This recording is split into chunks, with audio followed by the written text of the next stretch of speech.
মাঠেও ঘুরতেছি, এখানে লাইনেও ঘুরতেছি, এটার আমরা শেষ দেখতে চাচ্ছি। যে আবাদ করে নাই তারাকে দেখতেছি এখানে 100টা ওরাই আর 20টা হলো কৃষক লোক। আবাদ চলছে আপনারা জানেন, এবং আমন আবাদের লক্ষ্যমাত্রা হচ্ছে আমাদের 16,440 হেক্টর। এর মধ্যে আমি লাগাবো 20 বিঘা জমি। আমার সার লাগবে মিনিমাম 20 বস্তা, না হলেও 10 বস্তা। প্রথম অবস্থায় আমার 2 বস্তা সারে আমার হবে। 8 বস্তা আমি পাইতেছি 2 বস্তা, তারপরেও আমরা এখানে 4 ঘন্টা থেকে লাইনে দাঁড়ায় আছি, তারপর এখনো পাই নাই। জমি 20 বিঘা, কিন্তু আমরা সার পাচ্ছি 2টা বস্তা বেগ, একটা টিএসপি একটা পটাশ। এই জমিগুলো কিভাবে আবাদ করব? 2টা বস্তা সার দিয়ে তো আমাদের সমস্যার সমাধান হবে না। এইরকম যে আমরা যে কাজ করবো আবার মাঠে, আবার এখানে কত সিরিয়াল, 4 ঘন্টা ধরে কোনো সিরিয়ালের অন্ত নাই। এখান থেকে কি আমরা সার পাবো কি পাবো না এটাও আমরা নিশ্চিত না যে এতক্ষণে সার পাবো কি না। আমরা এই যে সিরিয়াল বৃদ্ধ চাচা আছে, আরও অনেকজন, আমরা চ্যাংরা মানুষ একটু সিরিয়ালে থাকতে পারি, কিন্তু বাকিরা কি করবে? এখন আমাদের এর সামনে আরও কত সংকট আছে আমরা নিজেও বলতে পারি না। আমাদের কালকে সার দরকার, কিন্তু আজকে আমরা পাচ্ছি না। আমরা কি করব? এমনি এটা মৌসুমে আমাদেরকে পানি সেচ দিয়ে হয়তো বা মেঘের পানি দিয়ে আমাদেরকে ধান আবাদ করতে হয়। এর মধ্যে সারের সংকট আমরা পাচ্ছি না। সঠিক সময়ে আমরা জমিটা চাষ করে যে একটা ধান লাগাবো ওইটাও পারতেছি না। এমপি মহোদয়ের কাছে আবেদন যে যাতে আমাদের এই সারের সংকট আর যাতে এভাবে না হয়।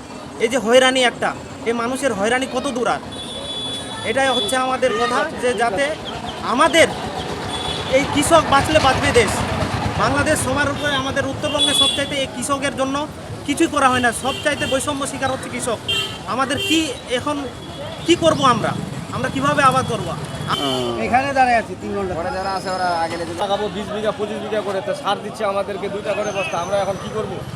দেখতেছি পিছন থেকে 3 ঘন্টা ধরে দাঁড়ায় আছি, তো সামনে থেকে দেখতেছি 50 জন 60 জন করে সার নিয়ে যায়, 60 ব্যাগে নিয়ে চলে যায়। অন্যজনকে তো দিচ্ছে বেশি, আমরা তো 2টাই নিব। এই 2টা পাচ্ছেন না? না। পাচ্ছি না। এই 2টাই তো পাচ্ছি না আমরা। আমরা যেই সারটুকু পাচ্ছি সেটা অনিয়ম হচ্ছে। আরে প্রায় সার বা আমাদের টিএসপি, ড্যাপ, পটাশ, জিপসাম এগুলো লাগবে। আমাকে সার দিচ্ছে শুধু টিএসপি এবং পটাশ, ইউরিয়াও পাচ্ছি না। ঘন্টা দাঁড়িয়ে থাকে, 3 ঘন্টা ধরে আছি, 9টা থেকে শুরু করে এখন 11টা 12টা বাজে গেল, আমরা এখনও সার পাচ্ছি না। সৈয়দ শাহিনুর ইসলাম, উপজেলা কৃষি অফিসার, হরিপুর ঠাকুরগাঁও।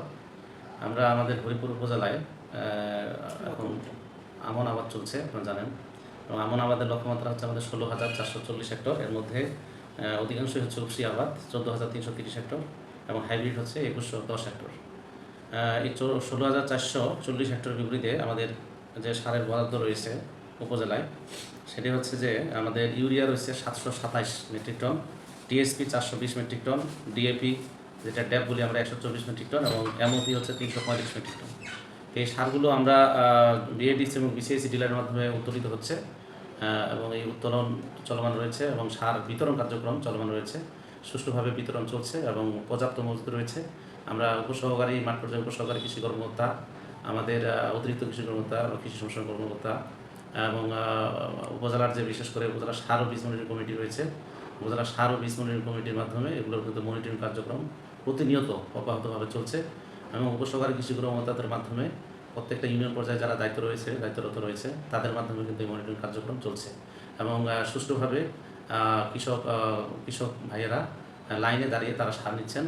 এবং যেহেতু এখন আমন মৌসুম আসলে জোরে সোরে শুরু হয়ে গেছে, এবং আমাদের রহমতের বৃষ্টি যেটা বলি, বৃষ্টি হওয়ার কারণে জোর কন্ডিশন রয়েছে, কৃষকরা পাশে আমরা সর্বদা রয়েছি, এবং কৃষকরা কোনো জন্য তারা সার প্রাপ্তিতে অসুবিধা না হয় সেজন্য আমরা তাদের কৃষকদের কথা শুনছি, তাদের পাশে দাঁড়াচ্ছি। যেখানে যেখানে আমরা মনিটরিং, আমাদের সব জায়গায় মনিটরিং, এবং যেখানে আমরা ডিলার রয়েছে সেই ডিলার পয়েন্টে যাচ্ছি, তাদের মজুদ যাচাই করছি প্রতিদিন আমরা মজুদ যাচাই করি। আমাদের অ্যাপস রয়েছে, আমাদের হোয়াটসঅ্যাপ গ্রুপ রয়েছে, এবং সেটার মাধ্যমে আমরা কিন্তু মনিটরিং করতেছি, এবং প্রতিটা ডিলারকেই প্রতিদিন আমরা কিন্তু মনিটরিংয়ে রাখছি।